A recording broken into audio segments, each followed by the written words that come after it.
بسم اللہ الرحمن الرحیم۔ السلام علیکم، کیسے ہیں آپ سب؟ انشاءاللہ سبھی ٹھیک ہوں گے اور اللہ کی رحمتوں کے سائے میں ہوں گے۔ نبی کریم صلی اللہ علیہ وآلہ وسلم کا چچا ابو لہب اعلان نبوت کے بعد اسلام کے بدترین دشمنوں میں سے ایک ہو گیا، لیکن حضور صلی اللہ علیہ وآلہ وسلم کی ولادت کے وقت اس کی اپنے بھتیجے محمد صلی اللہ علیہ وآلہ وسلم سے محبت کا یہ عالم تھا کہ اس کی جس باندی صوبیہ نے اسے حضور پاک صلی اللہ علیہ وسلم کی ولادت کی خوشخبری سنائی تو اس نے اسی وقت اس باندی کو آزاد کر دیا۔ حدیث میں آتا ہے کہ وہ اپنی موت کے بعد حضرت عباس رضی اللہ تعالیٰ کے خواب میں آیا۔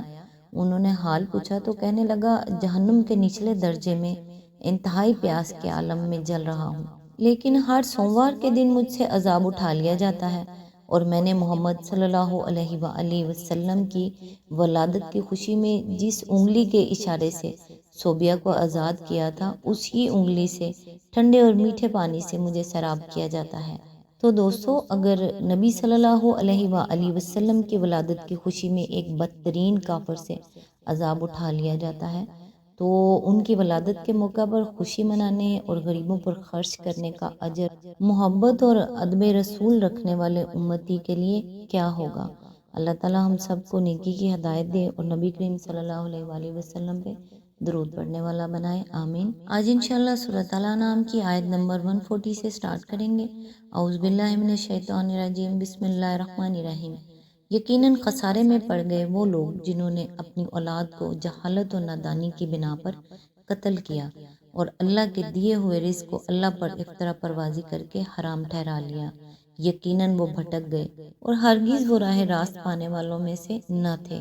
اس کی تفسیر ہے، یعنی اگرچہ وہ لوگ جنہوں نے یہ رسم و رواج گھڑے تھے تمہارے باپ دادا تھے، تمہارے مذہبی بزرگ تھے، تمہارے پیشوا اور سردار تھے، لیکن حقیقت بہرحال حقیقت ہے، ان کے ایجاد کیے ہوئے غلط طریقے صرف اس لیے صحیح اور مقدس نہیں ہو سکتے کہ وہ تمہارے اسلاف اور بزرگ تھے۔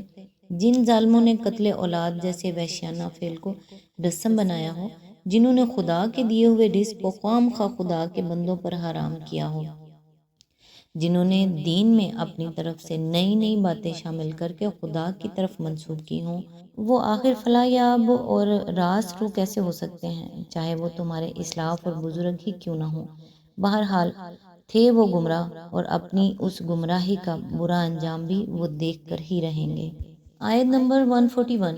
وہ اللہ ہی ہے جس نے طرح طرح کے باغ اور تاکستان اور نخلستان پیدا کیے، کھیتیاں اگائیں جن سے قسم قسم کے معقولات حاصل ہوتے ہیں، زیتون اور انار کے درخت پیدا کیے جن کے پھل صورت میں مشابہ اور مزے میں مختلف ہوتے ہیں۔ کھاؤ ان کی پیداوار جب کہ یہ پھلیں، اور اللہ کا حق ادا کرو جب ان کی فصل کاٹو، اور حد سے نہ گزرو کہ اللہ حد سے گزرنے والوں کو پسند نہیں کرتا۔ اس کی تفسیر ہے، اصل میں جنت معروشات وغیرہ معروشاتی کے الفاظ استعمال کیے گئے ہیں، جن سے مراد دو طرح کے باغ ہیں، ایک وہ جن کی بیلیں چڑھائی جاتی ہیں، دوسرے وہ جن کے درخت خود اپنے تنوں پر کھڑے رہتے ہیں۔ ہماری زبان میں باغ کا لفظ صرف دوسری قسم کے باغوں کے لیے استعمال ہوتا ہے، اس لیے ہم نے جنت غیر معروشاتی کا ترجمہ باغ کیا ہے، اور جنتی معروشاتی کے لیے پاکستان یعنی انگوری باغ کا لفظ اختیار کیا ہے۔ آیت نمبر 142۔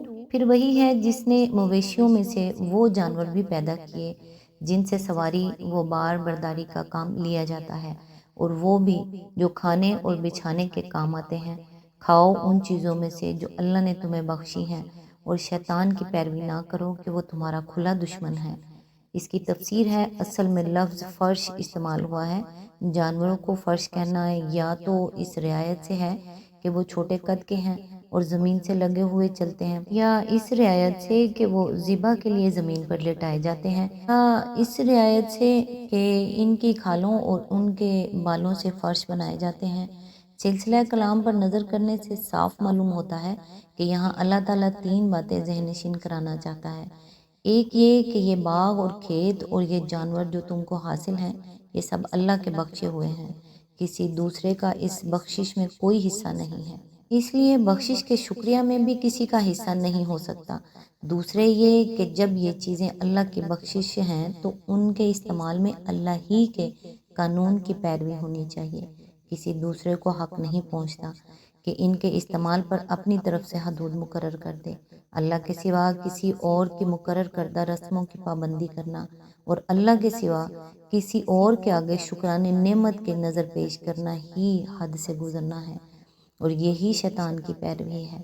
تیسرے یہ کہ یہ سب چیزیں اللہ نے انسان کے کھانے پینے اور استعمال کرنے ہی کے لیے پیدا کی ہیں، اس لیے پیدا نہیں کی کہ انہیں خواہ مخواہ حرام کر لیا جائے۔ اپنے اوہام اور قیاسات کی بنا پر جو پابندیاں لوگوں نے خدا کے رزق اور اس کی بخشی ہوئی چیزوں کے استعمال پر عائد کر لی ہیں، وہ سب منشاء الہی کے خلاف ہیں۔ آیت نمبر 143، یہ 8 نر اور مادہ ہیں، 2 بھیڑ کی قسم سے اور 2 بکری کی قسم سے۔ اے محمد صلی اللہ علیہ وآلہ وسلم، ان سے پوچھو کہ اللہ نے ان کے نر حرام کیے ہیں یا مادہ، یا وہ بچے جو بھیڑوں اور بکریوں کے پیٹ میں ہوں؟ ٹھیک ٹھیک علم کے ساتھ مجھے بتاؤ اگر تم سچے ہو۔ اس کی تفسیر ہے یعنی گمان و وہم یا آبائی روایات نہ پیش کرو بلکہ علم پیش کرو اگر وہ تمہارے پاس ہو۔ آیت نمبر 144، اور اسی طرح 2 اونٹ کی قسم سے ہیں اور 2 گائے کی قسم سے۔ پوچھو ان کے نر اللہ نے حرام کیے ہیں یا مادہ، یا وہ بچے جو اونٹنی اور گائے کے پیٹ میں ہوں؟ کیا تم اس وقت حاضر تھے جب اللہ نے ان کے حرام ہونے کا حکم تمہیں دیا تھا؟ پھر اس شخص سے بڑھ کر ظالم اور کون ہوگا جو اللہ کی طرف منسوب کر کے جھوٹی بات کہے تاکہ علم کے بغیر لوگوں کی غلط رہنمائی کرے۔ یقیناً اللہ ایسے ظالموں کو راہ راست نہیں دکھاتا۔ اس کی تفسیر ہے، یہ سوال اس تفصیل کے ساتھ ان کے سامنے اس لیے پیش کیا گیا ہے کہ ان پر خود اپنی ان تہمات کی غیر معقولیت واضح ہو جائے۔ یہ بات کہ ایک ہی جانور کا نر حلال ہو اور مادہ حرام، یا مادہ حلال ہو اور نر حرام، یا جانور خود حلال ہو مگر اس کا بچہ حرام، یہ صریحاً ایسی نامعقول بات ہے کہ عقل سلیم اسے ماننے سے انکار کرتی ہے، اور کوئی ذی عقل انسان یہ تصور نہیں کر سکتا کہ خدا نے ایسی لغویات کا حکم دیا ہوگا۔ پھر جس طریقے سے قرآن نے اہل عرب کو ان کے ان تہمات کی غیر معقولیت سمجھانے کی کوشش کی ہے، بینہ اسی طریقہ پر دنیا کی ان دوسری قوموں کو بھی ان کی تہمات کی لغویت پر متنبہ کیا جا سکتا ہے، جن کے اندر کھانے پینے کی چیزوں میں حرمت و حلت کی غیر معقول پابندیاں اور چھوت چھات کی قیود پائی جاتی ہیں۔ آیت نمبر 145، اے محمد صلی اللہ علیہ وآلہ وسلم، ان سے کہو کہ جو وحی میرے پاس آئی ہے اس میں تو میں کوئی چیز ایسی نہیں پاتا جو کسی کھانے والے پر حرام ہو، الا یہ کہ وہ مردار ہو، یا بہایا ہوا خون ہو، یا سور کا گوشت ہو کہ وہ ناپاک ہے، یا فسق ہو کہ اللہ کے سوا کسی اور کے نام پر ذبح کیا گیا ہو۔ پھر جو شخص مجبوری کی حالت میں کوئی چیز ان میں سے کھا لے بغیر اس کے کہ وہ نافرمانی کا ارادہ رکھتا ہو، اور بغیر اس کے کہ وہ حد ضرورت سے تجاوز کرے، تو یقیناً تمہارا رب درگزر سے کام لینے والا اور رحم کرنے والا ہے۔ اس کی تفسیر ہے، یہ مضمون سورہ بقرہ آیت 173 اور سورہ مائدہ آیت 3 میں گزر چکا ہے، اور آگے سورہ نحل آیت 115 میں آنے والا ہے۔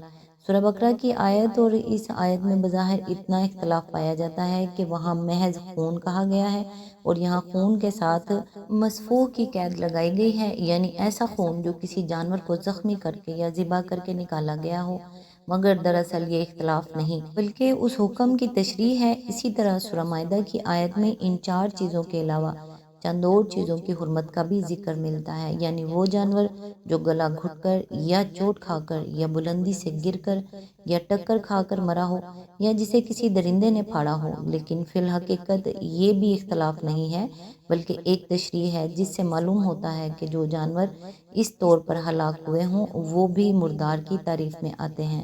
فقہ اسلام میں سے ایک گروہ اس بات کا قائل ہے کہ حیوانی غذاؤں میں سے یہی 4 چیزیں حرام ہیں اور ان کے سوا ہر چیز کا کھانا جائز ہے۔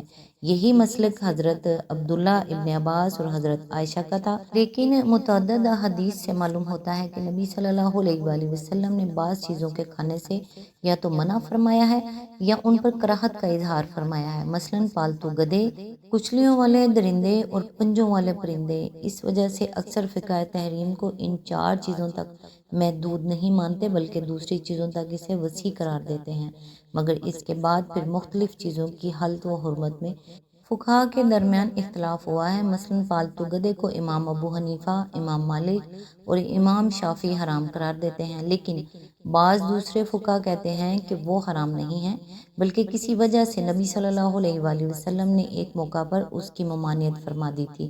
درندہ جانوروں اور شکاری پرندوں اور مردار خور حیوانات کو حنفیہ مطلقاً حرام قرار دیتے ہیں، مگر امام مالک اور اوزاعی کے نزدیک شکاری پرندے حلال ہیں۔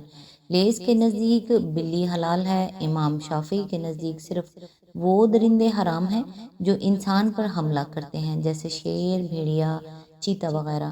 اکرما کے نزدیک کوا اور بجو دونوں حلال ہیں۔ اسی طرح حنفیہ تمام حشرات الارض کو حرام قرار دیتے ہیں، مگر ابن ابی لیلہ، امام مالک اور اوزاعی کے نزدیک سانپ حلال ہے۔ ان تمام مختلف اقوال اور ان کے دلائل پر غور کرنے سے یہ بات صاف معلوم ہوتی ہے کہ دراصل شریعت الہی میں قطعی حرمت ان چار ہی چیزوں کی ہے جن کا ذکر قرآن میں کیا گیا ہے۔ ان کے سوا دوسری حیوانی غذاؤں میں مختلف درجوں کی کراہت ہے۔ جن چیزوں کی کراہت صحیح روایت کے مطابق نبی صلی اللہ علیہ وآلہ وسلم سے ثابت ہے، وہ حرمت کے درجہ سے قریب تر ہیں، اور جن چیزوں میں فقہا کے درمیان اختلاف ہوا ہے ان کی کراہت مشکوک ہے۔ رہی طبعی کراہت، جس کی بنا پر بعض اشخاص بعض چیزوں کو کھانا پسند نہیں کرتے، یا طبقاتی کراہت، جس کی بنا پر انسانوں کے بعض طبقے بعض چیزوں کو ناپسند کرتے ہیں، یا قومی کراہت، جس کی بنا پر بعض قومیں بعض چیزوں سے نفرت کرتی ہیں، تو شریعت الہی کسی کو مجبور نہیں کرتی کہ وہ خواہ مخواہ ہر اس چیز کو ضرور ہی کھا جائے جو حرام نہیں کی گئی ہے، اور اسی طرح شریعت کسی کو یہ حق بھی نہیں دیتی کہ وہ اپنی کراہت کو قانون قرار دے اور ان لوگوں پر الزام عائد کرے جو ایسی غذائیں استعمال کرتے ہیں جنہیں وہ ناپسند کرتے ہیں۔ آج تک کے لیے اتنا ہی۔ نیکسٹ انشاءاللہ آیت نمبر 146 سے سٹارٹ کریں گے۔ تب تک کے لیے دعاؤں میں یاد رکھیے گا۔ اللہ حافظ۔